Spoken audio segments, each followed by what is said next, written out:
Welcome. I'm Tom Schreier, and I have the privilege of being the founding director of the Inspired Leadership Initiative at Notre Dame and the director for this series on ThinkND, Inspiring Conversations. We're thrilled to continue this series after a very rewarding and successful first installment this past fall, which was focused on leading people in an ever-changing world.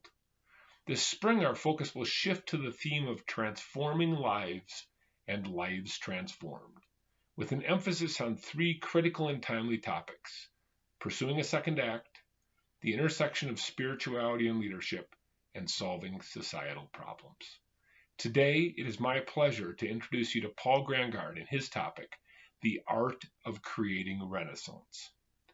How does one merge a deep affinity for art and history with an Italian flair, with deep financial experience and an affinity and passion for people?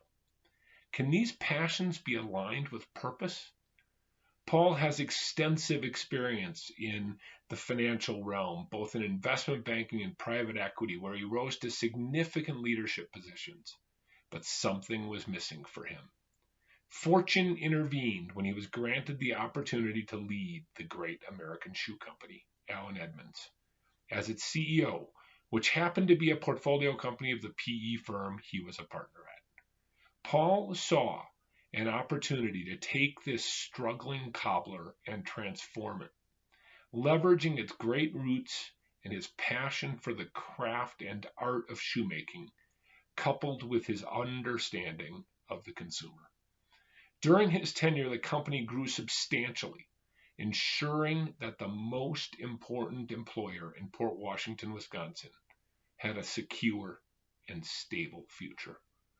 He has now turned this desire to create renaissance from a seemingly challenging platform by leading Faribault Woolen Mills, Minnesota's oldest manufacturer.